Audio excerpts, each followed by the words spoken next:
Bienvenidos a Matices, Realidades de México y Centroamérica, una producción original del Colegio de Michoacán.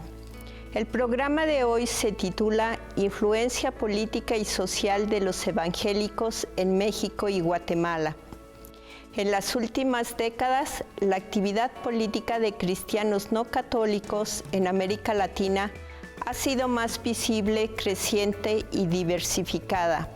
En algunos casos ha mostrado características de movilización social protagonizada por líderes regionales que reclaman igualdad de derechos y libertad religiosa en el marco del reconocimiento constitucional a su personalidad jurídica.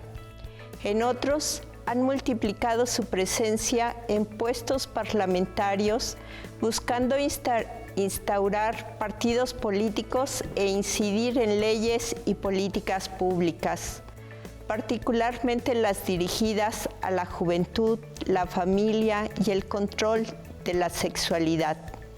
En esta conversación con dos antropólogas se aborda la compleja relación entre religión y política a partir de la experiencia evangélica de indígenas mayas del estado de Chiapas y de pentecostales, mestizos e indígenas en áreas urbanas y rurales de Guatemala. En ambos casos, se argumenta cómo han logrado insertarse en la acción política y cómo reivindican libertad de credo y laicidad del Estado en escenarios de pluralidad étnica y religiosa. El día de hoy nos acompaña la doctora Carolina Rivera Farfán. Ella es doctora en Antropología Social por la UNAM. Es profesora investigadora de CIESAS México. Ha estudiado la religión y religiosidad de grupos sociales en el sureste mexicano. Destacan sus aportaciones en el análisis del catolicismo popular y el carismático, así como diversas expresiones cristianas no católicas, entre las que se ubican sus investigaciones y publicaciones sobre los pentecostalismos y su presencia multivocal. Actualmente incursiona en el estudio de las migraciones laborales en el mercado de trabajo de la frontera sur de México de cara a Centroamérica, enfocando el fenómeno en contextos de emergentes formas de transnacionalización laboral y globalización. Nos acompaña también la doctora Claudia Dari, doctora en Antropología por la Universidad Starla de Nueva York en Albany. Es investigadora actualmente en el Instituto de Estudios Interétnicos de la Universidad de San Carlos de Guatemala. Ha colaborado con la Facultad Latinoamericana de Ciencias Sociales, en el Posgrado Centroamericano de Ciencias Sociales y en la Universidad Mariano Gálvez. Asimismo, ha sido consultora para el Estado de la región centroamericana y para diversas organizaciones indígenas guatemaltecas. Sus áreas de interés son la etnicidad, la organización comunitaria y el territorio, así como la violencia, el mundo urbano y su cambio religioso. Su obra más reciente se titula Cristianos en un país violento: respuestas de las iglesias frente a la violencia en dos colonias del área metropolitana en Guatemala.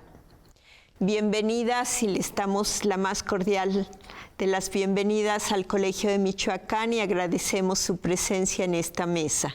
Bueno, vamos a iniciar el tema y les pido que nos vayan poniendo en contexto de esta problemática de en sus regiones de estudio del vínculo entre protestantismo, evangelismo y política.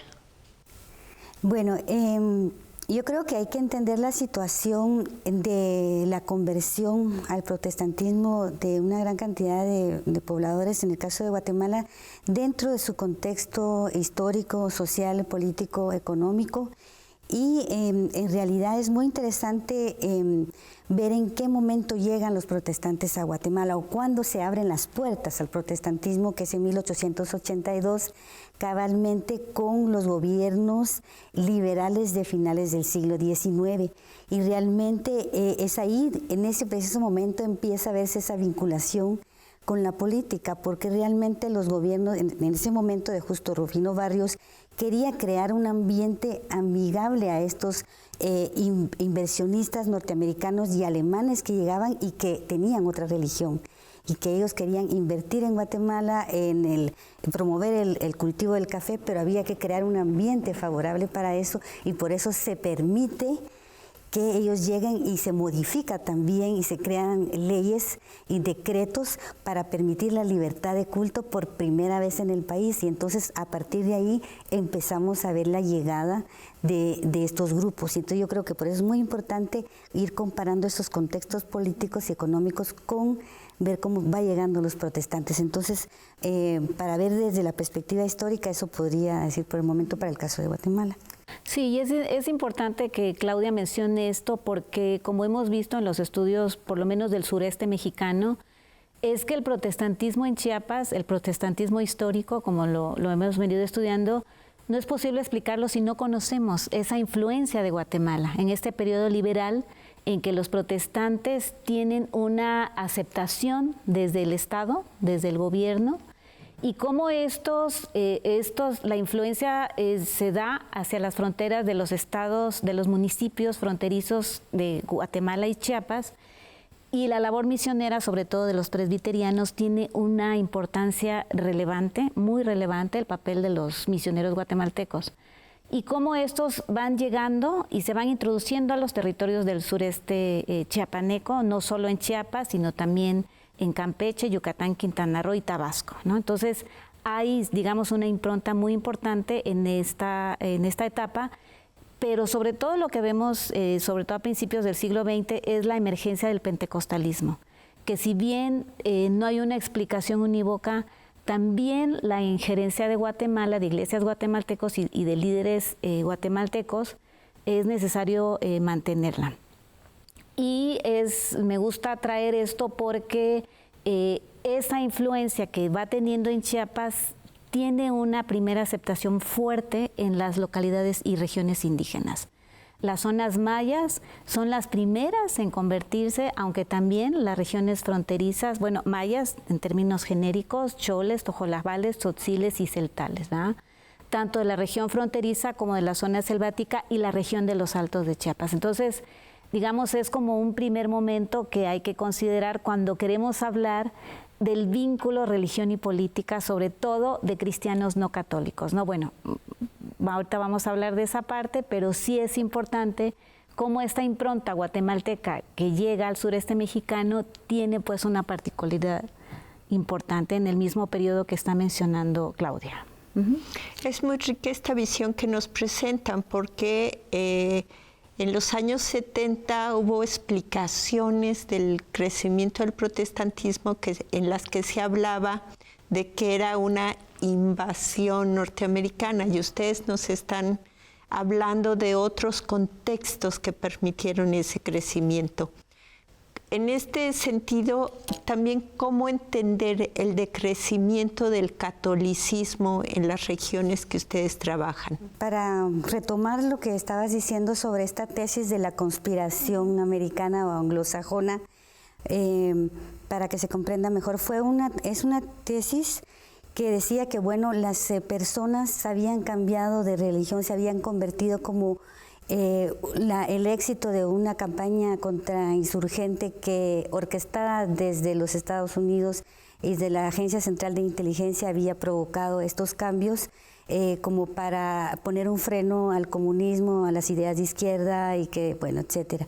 Pero realmente, y lo conversábamos también hace un rato con Carolina, esta idea es increíble, pero continúa siendo muy predominante. Si bien pueden verse, digamos, en el caso de Guatemala, algunos nexos durante el gobierno de Ronald Reagan con el gobierno de Ríos Montt en los años 80, yo creo que esta tesis nos limita mucho nuestra comprensión de por qué realmente tanta población, sobre todo en el área rural, y tanta población indígena se convierte. Y yo creo que es una multiplicidad de factores, ¿verdad? No solo es una única razón, pero una de estas podemos ver que en estas iglesias, sobre todo, bueno, en el caso de pentecostales, las personas tienen un espacio más amplio para expresar sus emociones y para participar en los diferentes espacios que brindan la organización de la iglesia, en los diferentes ministerios que tienen.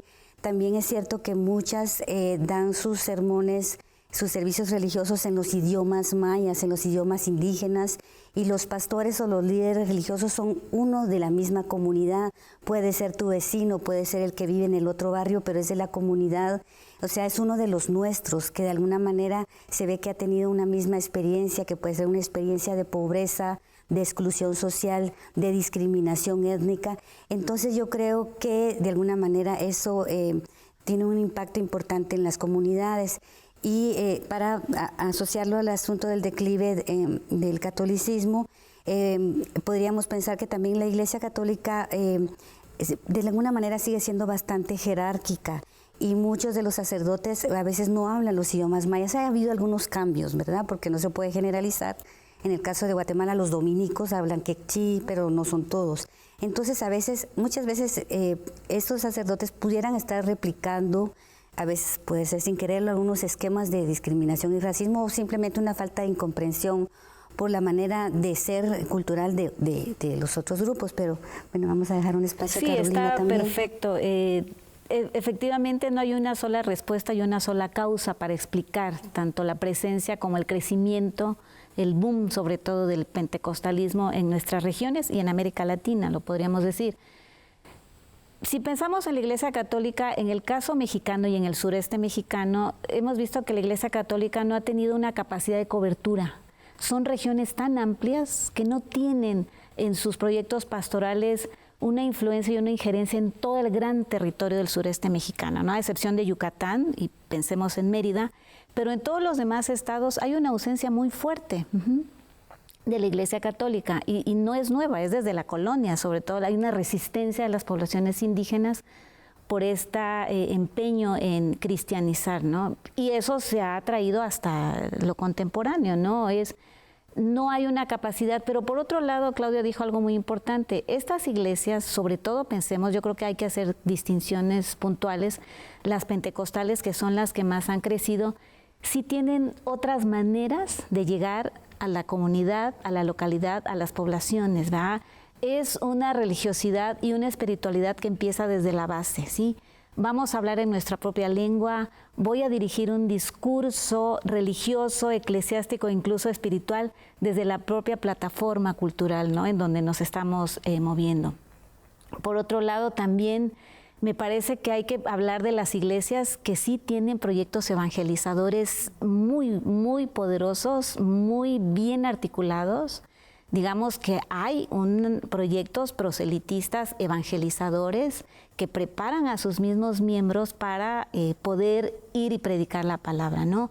Por otro lado, dentro de las mismas iglesias se crean estas pequeñas comunidades cristianas que son muy fuertes, o sea, se desarrolla la ayuda mutua, además de que vamos a hacer oración, pues vamos a velar por nosotros mismos, ¿no? Somos hermanos, por eso incluso se habla de la palabra hermanos, ¿no? Y a nivel individual hay una relación directa con Dios, ¿no? No voy a depender del sacerdocio, directamente desde la Biblia yo puedo tener mi contacto y mi direccionalidad con el Ser Supremo, ¿no? Es decir, por eso no podemos hablar de solo una respuesta, ni solo una causa, ni pensar que gracias a un decrecimiento del catolicismo lo otro crece. Como que son distintos escenarios y distintas maneras en que podemos hablar. Y algo interesante que menciona Claudia, ¿no? La universalidad del sacerdocio. O sea, en estas pequeñas localidades, ejidos, localidades indígenas, casi que cualquiera puede ser pastor. Yo registré en una zona cañera de 22 ejidos en donde muchos pastores se formaron incluso por correspondencia, ¿no? Entonces, digamos que hay un tema muy interesante por allí que no nos da tiempo de desarrollarlo, pero sí, digamos, está dentro de nuestra propia comunidad, dentro de nuestra propia familia, este ser religioso, ¿no? Que permiten estas religiones. Vamos a un corte y regresamos en un momento con Matices.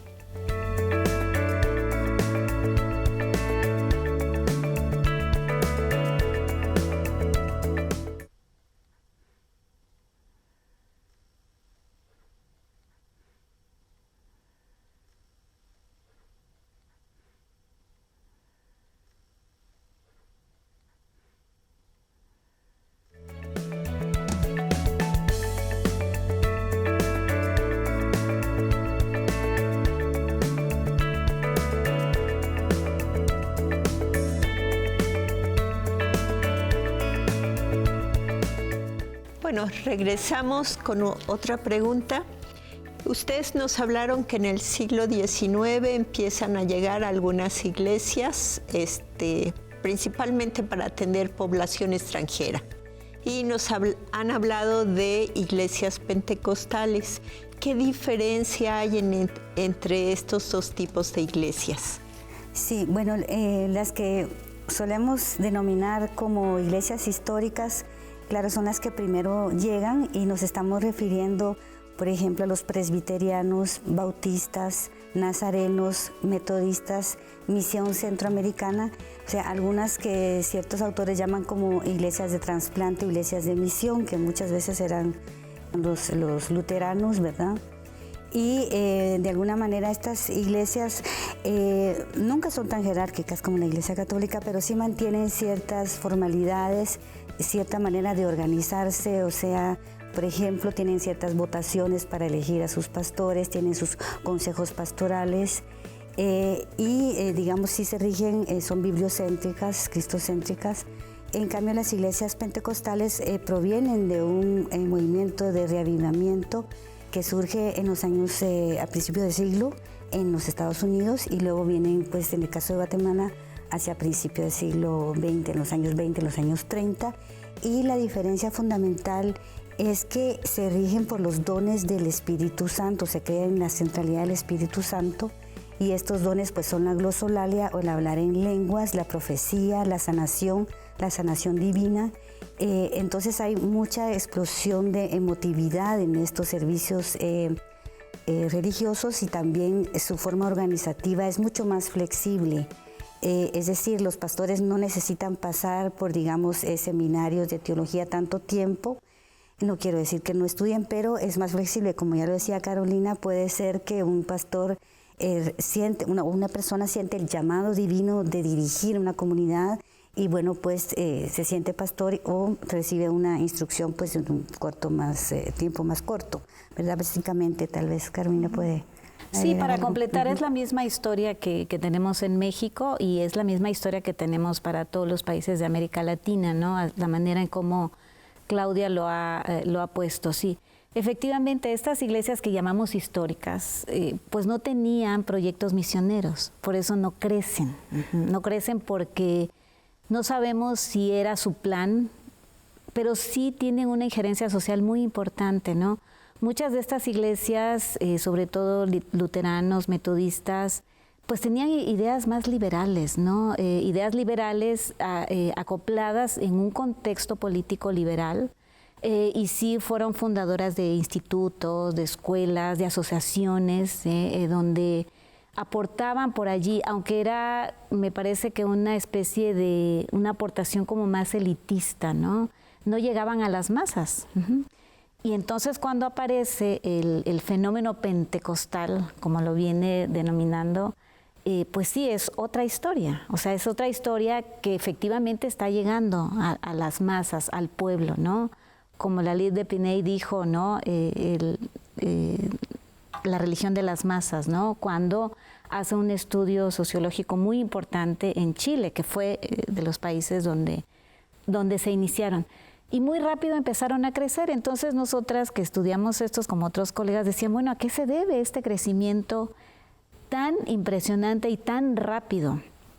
Y ya lo hemos venido diciendo, ¿no? Se debe a esa flexibilidad, a esa ductilidad, a esas formas de poder llegar a esta población, incluso a localidades indígenas, como es la parte que también estudiamos, ¿Cómo es posible, nos preguntan, que poblaciones que durante mucho tiempo estuvieron vinculadas a los distintos catolicismos o a esta religiosidad tradicional logren tener conversiones muy fuertes a estos, sobre todo a los pentecostalismos, ¿no? Que en un inicio, desde las iglesias presbiterianas y adventistas del séptimo día, pero después estas mismas personas se convierten a estas iglesias pentecostales, ¿no? Bueno, ya lo decíamos, porque están mucho en la relación social y en la relación con lo religioso, que no necesariamente está con estas deidades del catolicismo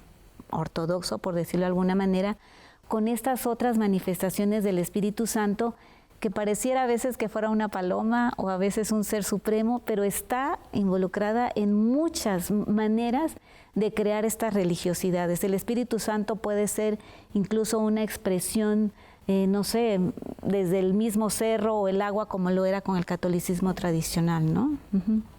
Entonces me parece que esta flexibilidad sí logra penetrar, porque además, después lo veremos, sí hay un interés político, pero me parece que hay como más un interés en transformar culturalmente a la feligresía a la que está involucrando. Uh-huh. Sí, fíjate que también el pentecostalismo y la creencia en el Espíritu Santo también de alguna manera se traslapa o tiene o se combina con las creencias de los grupos indígenas en ánimas, en espíritus, y entonces yo creo que de alguna manera por eso hay como ese traslape o esa empatía, y eso es muy importante, o sea que de alguna manera se conjugan ciertas creencias, ¿no? Que es algo más allá de decir que hay un simple sincretismo religioso. Otra cosa importante que ya lo mencionaba Carolina, que mencionó a la Libre de Piné, es como el pentecostalismo crece tanto en el área rural como en el área urbana, pero en el área urbana lo que se da, mucha gente que empieza a migrar a las ciudades, hay un ambiente como de una anomia social, o sea, la gente deja su familia extensa, su comunidad, y llegan a las ciudades a trabajar en el servicio doméstico, en la albañilería, y entonces se siente esa soledad, ese desarraigo de esa comunidad que te respalda emocionalmente, culturalmente. Y entonces un poco la teoría de este autor es que en las ciudades la persona encuentra en la iglesia pentecostal una nueva familia que le acoge y ve en el pastor una suerte de un nuevo padre. Ahí encuentras entonces incluso a nuevos hermanos, y la misma terminología que se utiliza de hermano o hermana da esa idea de que estás suplantando esta familia que dejaste, ¿verdad? Entonces esto es algo muy importante de comprender dentro del pentecostalismo. Ustedes también han tocado algunos puntos en lo que nos han comentado sobre cómo se está impactando en la vida cotidiana de las personas su adscripción religiosa a grupos pentecostales. Quisieran ahondar un poquito más en esto y también que nos comenten si hay iglesias históricas que se estén pentecostalizando para poder llegar a un mayor número de creyentes. Esta parte es muy importante porque justamente a partir de que nos metimos a los hogares, a las pequeñas comunidades cristianas, es que derrumbamos esa teoría, ¿no? del imperialismo, ¿no? Es que un autor decía que había un prejuicio ahí en los inicios de esta explicación. Y cuando nos metimos a los hogares entendemos por qué, porque hay una aceptación importante, ¿no? En el caso de la mujer, sobre todo en localidades mayas, es muy impresionante cómo ellos te hablan de un cambio de vida no solo a partir del precepto bíblico, sino llevar ese precepto a mi práctica cotidiana, ¿no? Sobre todo el papel de la mujer, que como tú has visto en tus estudios, Elizabeth, la mujer es la primera actor central para acercarse a la práctica religiosa, ¿no? No solo la creencia, pero sí a la práctica. Y en los hogares las mujeres notan que cuando logran convertir a toda la familia, al esposo, en estas localidades donde la violencia, el alcoholismo es muy fuerte, pues al volverse pentecostales de cualquiera de las distintas denominaciones, pues sí, hay un abandono al alcoholismo, hay un abandono a la violencia intrafamiliar, hay mujeres indígenas, yo hasta me conmuevo cada vez que recuerdo esto porque mujeres me dicen, mira, ahora me ves guapa, me ves limpia. O sea, hay una dignificación del ser humano que uno que tiene resuelta tu vida material, por otro lado, pues tú no puedes llegar a esas conclusiones. Pero en un ámbito de mucha pobreza, de mucha marginalidad étnica, de mucha discriminación, las mujeres son partícipes, son actores clave dentro de estas comunidades religiosas, ¿no? Y ellas, dentro del hogar, pues logran influenciar también hasta donde es posible, porque la violencia machista pues no se acaba, ¿verdad? Pero sí logran reeducar a los hijos, ¿no? Hay una especie de reeducación, resocialización, eso en el ámbito familiar. Pero en el ámbito eclesiástico hay también una socialización secundaria, ¿no? Como decimos, porque mis amistades no son las mismas de antes. Ahora mis amistades son las que están dentro de mi núcleo religioso, dentro de mi núcleo eclesiástico, y entonces sí hay, pareciera que no, pero son cambios fuertes, sustanciales, que si uno los compara como la vida que uno tiene, pues dices, ay, pero claro, cuando uno ve esto en los propios contextos, es muy fácil entender, ¿no? Por otro lado, la segunda parte de la pregunta, efectivamente, en Chiapas hemos visto cómo iglesias presbiterianas se han renovado. La iglesia presbiteriana renovada, así se llama, ha crecido mucho en localidades indígenas porque se han pentecostalizado, es decir, han adquirido este carácter litúrgico que, como decía Claudia, del Espíritu Santo y todas las reacciones que existe dentro de un culto, lo están asumiendo, y no solo los mismos protestantes presbiterianos, por ejemplo, sino dentro de la misma Iglesia Católica también ha sucedido esta transformación, ¿no? Sí, quizá la pentecostalización de las iglesias históricas y también de algunas iglesias católicas se da en cómo se presenta la liturgia y cómo se maneja cierto lenguaje a la hora, por ejemplo, de un servicio religioso. Me refiero, por ejemplo, al uso de la tecnología. Esto lo trabaja muy bien un autor que se llama Henry Guren. Él dice, bueno, esto de poner pantallas, grandes pantallas para proyectar mejor el sermón, incluso las letras de los himnos religiosos que puedan verse en diferentes ángulos, el uso de luces, el uso de himnos o canciones más movidas, más rítmicas.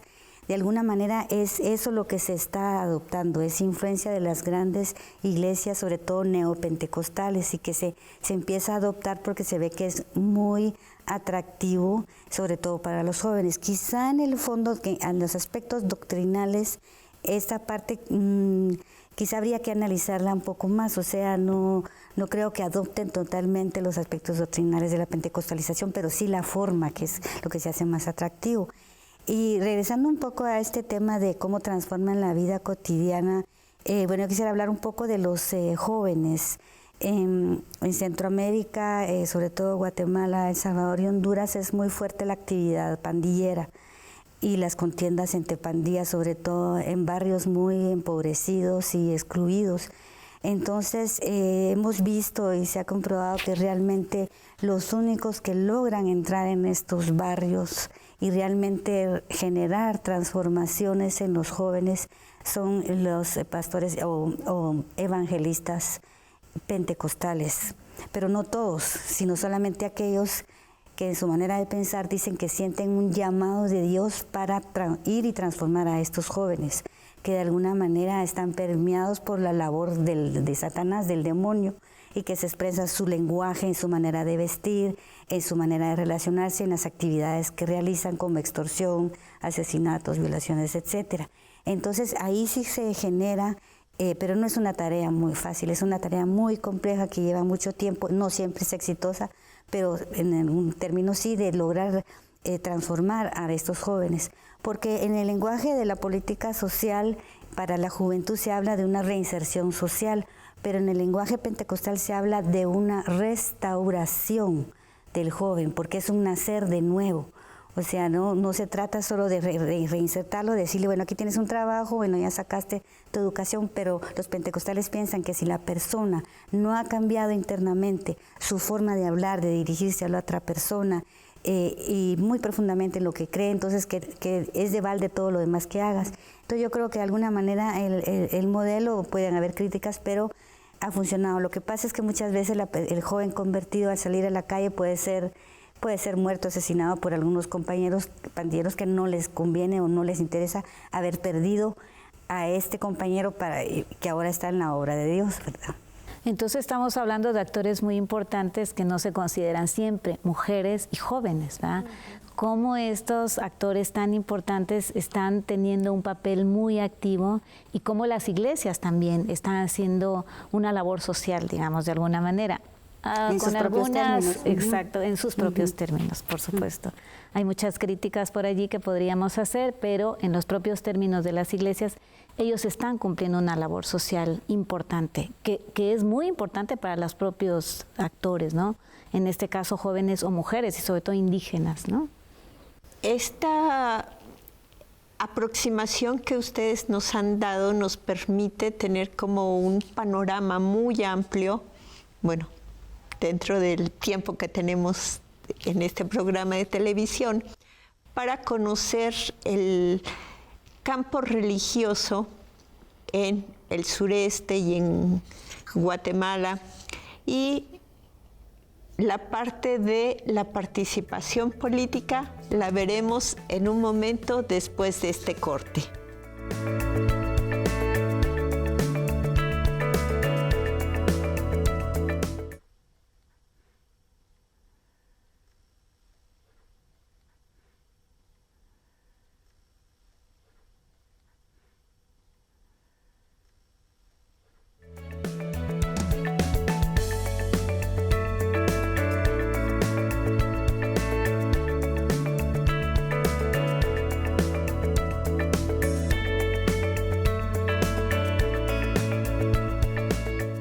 Bueno, antes de pasar a que nos platiquen lo que han encontrado en sus investigaciones sobre la participación y actividad política, quisiera preguntarles si ustedes consideran que actualmente tenemos un campo religioso en Centroamérica diversificado, si podemos hablar de pluralidad religiosa.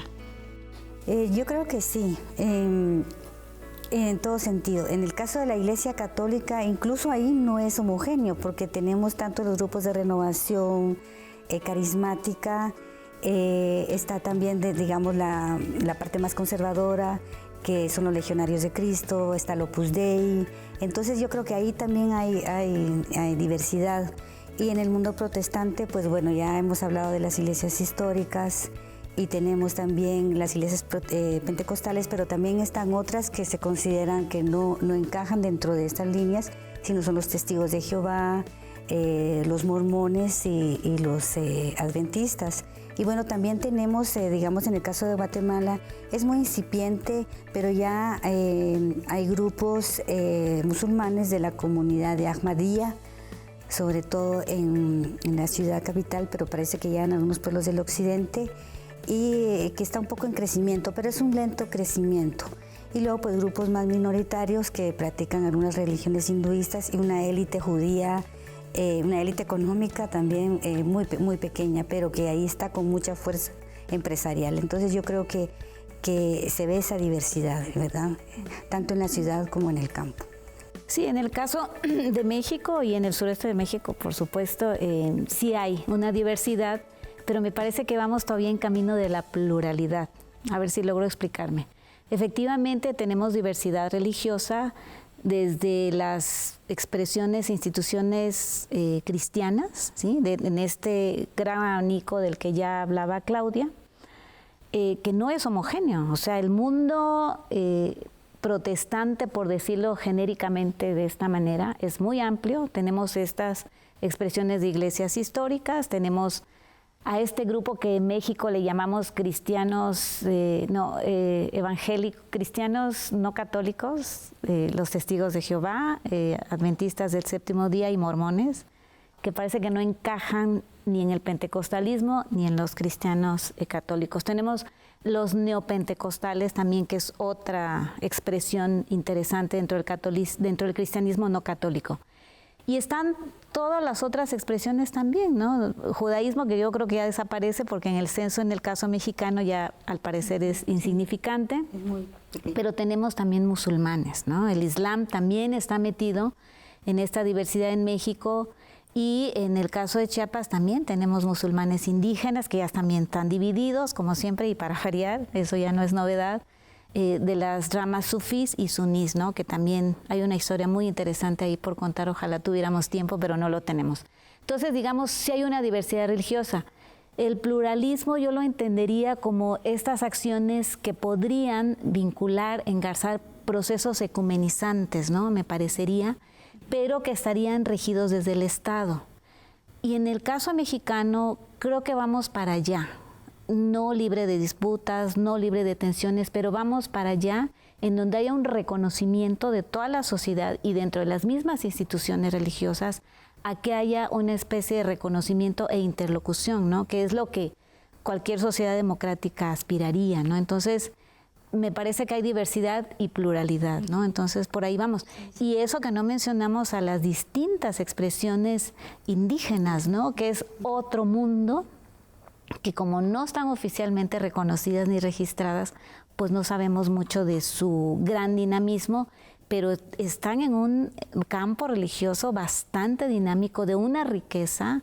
Digo, en el caso de Guatemala es muy interesante, ¿no? La religiosidad maya, que ahora cada vez tiene más influencia en la indianidad chiapaneca, aunque con muchas resistencias, están las distintas teologías y también reforzar la diversidad dentro de los catolicismos, ¿no? Entonces, hay un dinamismo y una riqueza realmente muy poderosa, ¿no? En nuestras sociedades que decían que se iban a secularizar. Sí, eso iba a decir, que lo que es importante subrayar es que no hay un proceso de secularización en toda América Latina, ni siquiera en Estados Unidos, sino que lo que hay es una diversificación religiosa y también una migración realmente de un grupo hacia otro, porque estábamos hablando hace un rato del decrecimiento del catolicismo, pero realmente ahorita quizá a algunos no es lo que más les preocupa, sino digamos desde la perspectiva de las iglesias protestantes, lo que hay migración dentro de ellas mismas, digamos gente, digamos presbiteriana o bautista o de una iglesia pequeña pentecostal que está yéndose a las iglesias neopentecostales, o sea, ya no se está pescando en la pecera de los católicos, sino de las otras iglesias de denominaciones más pequeñas, ¿verdad? Entonces eso es muy interesante y eso incluye también a los jóvenes, que serán pequeños porcentajes que se consideran agnósticos o que no quieren en nada, pero como conjunto, como sociedad en general, no hay una secularización como era la teoría de la modernización y como ha pasado en Europa, sino esa diversidad, ¿verdad? Las religiones a la carta están muy interesantes, sí, ¿no? También. Yo tengo entrevistas muy interesantes, sobre todo de mujeres pentecostales, que ellas dicen que los fines de semana ellas son neopentecostales y de lunes a viernes son pentecostales. Y que dentro de su familia hay pentecostales, pero también son católicos. Es decir, hay unas mezclas bien dinámicas, interesantes, donde las familias, los grupos domésticos están y sin mayor preocupación, ¿eh? Claro, exacto. Y hay la como esa tensión la veo en flexibilidad. los grupos indígenas. Sí, ahí es donde sí, yo sí. veo muchas tensiones. Sí, hay como flexibilidad también en la práctica religiosa. A mí me llamó mucho la atención de pentecostales, incluyendo mujeres que se consideran predicadoras pentecostales, que decían, bueno, soy pentecostal, pero para la Semana Santa yo voy a ver las procesiones porque realmente hay que entretenerse en algo y las ventas y todo. O sea que está como muy flexibilizado el panorama. Un tema muy apasionante y ojalá y tuviéramos el tiempo para seguirlo conversando, pero regresamos a nuestro tema, que es el de la acción y participación política. ¿Cómo definirían ustedes o qué elementos han encontrado para que podamos hablar de esta participación de grupos evangélicos o de individuos evangélicos, quizás en búsqueda de este proceso de pluralización y o reconocimiento legal de su existencia? Bueno, lo que sí me parece importante decir es que, bueno, anteriormente existía en las actitudes de los protestantes un fugamundi, o sea, estar lejos del mundo, separar las cosas del mundo que es la sociedad, la escuela, el trabajo, la política de la iglesia. O sea, era como centrarse en las actividades de la iglesia y todo lo demás es banal, es contaminado, etcétera. Pero actualmente estamos viendo que esta situación, salvo algunos grupos minoritarios, se está diluyendo. O sea, ya hay más aceptación de la participación en la vida cívica y política del país, pero muchas veces bajo sus propios términos, ¿verdad? En el caso de Guatemala es muy interesante porque es el país latinoamericano que ha tenido 3 presidentes protestantes. Y voy a hacer una pequeña historia sobre ellos, muy breve. El primero fue en 1982, que fue el general José Efraín Ríos Montt, que estuvo solo un poco más de un año, ¿verdad? Que entra dentro de un contexto del conflicto armado interno, en un golpe militar, en una junta militar, pero él venía de una iglesia neopentecostal, la iglesia Verbo, y sí introduce en sus discursos políticos, introduce también muchos elementos religiosos, ¿verdad? Y ese, bueno, es todo un personaje y merecería como un programa aparte, ¿no? Pero bueno, el hecho es que tenemos un siguiente presidente, ¿verdad? El presidente Serrano Elías, que entra con las elecciones de 1990, está del 91 al 93 y sale por un autogolpe, ¿verdad? Entonces, en el caso de estos 2 primeros presidentes, salen muy mal parados de la política en el sentido de que salen con acusaciones de violación a los derechos humanos y rompimiento del orden constitucional y las garantías constitucionales. Pero lo que quiero decir con esto es que en ninguno de estos 2 casos entraron como un programa que fuera de las iglesias planificado, sino fue una llegada de alguna manera fortuita, coyuntural, ¿verdad? Y el caso del actual presidente, que tiene raíces en la Iglesia Bautista, que es el presidente Jimmy Morales, que entra con las elecciones de 2015 y todavía está a la fecha. Entonces, en este caso, pues él no manifiesta tanto discursos religiosos, pero sí algunas iniciativas que sí están influidas por un pensamiento religioso, como por ejemplo respaldar inmediatamente al presidente Donald Trump en el traslado de la embajada de Guatemala de Tel Aviv a Jerusalén, pero eso está permeado también por ciertos grupos religiosos que de alguna manera están un poco rodeándolo, ¿no? Entonces yo creo que eso de alguna manera nos va diciendo algo del ambiente político que se vive en Guatemala, en donde hay un tránsito, una fluidez de ideas religiosas y políticas que se van entrelazando y que más adelante podemos ir desglosando. Sí, es bien complejo querer vincular 2 categorías muy fuertes, religión y política, ¿no? Y hablando específicamente de cristianos no católicos, como es el tema que nos tiene aquí, México ha tenido una historia muy diferente a Guatemala, ¿no? A la que nos está presentando, y digamos, yo me voy a centrar en la región, en el sureste, y específicamente en la perspectiva indígena, ¿no?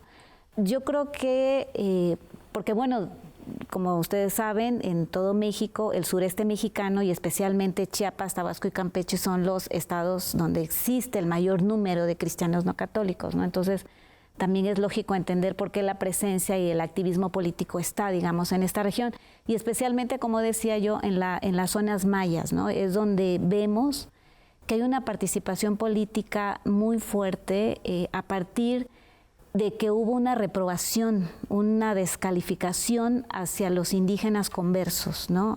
Que dejaron o el tradicional catolicismo o el catolicismo institucionalizado para irse a estas iglesias cristianas no católicas. Entonces, bueno, hubo una agresión muy fuerte desde las mismas localidades indígenas, sobre todo, bueno, el caso emblemático, San Juan Chamula, que desde la década de los 60, 70, pues expulsó prácticamente a quienes se convertían, ¿no? Los expulsaron, los desterraron, hubo un desplazamiento forzado de más de 30,000 indígenas conversos, y entonces, bueno, la reacción fue agruparse como asociaciones, asambleas, congregaciones de líderes indígenas, pero también de población indígena, para defender la libertad de culto. Esa fue, digamos, una reacción hasta natural por defender la libertad religiosa y ante una agresión tan fuerte como es la expulsión de mi comunidad por haberme convertido, ¿no? Y eso dio pie a la creación de distintas organizaciones, pequeñas agrupaciones, comités de defensores compuesta por grupos indígenas en defensa de la libertad de culto, ¿no? Entonces, todo eso lo llevó a otras arenas, que empecé por defender mi credo, pero me llevó a esta arena política, a involucrarme con agentes del Estado, agentes municipales, agentes nacionales incluso, para decir, bueno, constitucionalmente México es un país que tiene la libertad de credo, pero se están violentando todos estos derechos. Las causas, bueno, son distintas, digamos, como el dejar hacer de parte del Estado de toda esta violación a los derechos fundamentales. Y esto los posiciona en una escala mayor. Posteriormente van a un plano regional, luego nacional, ¿no?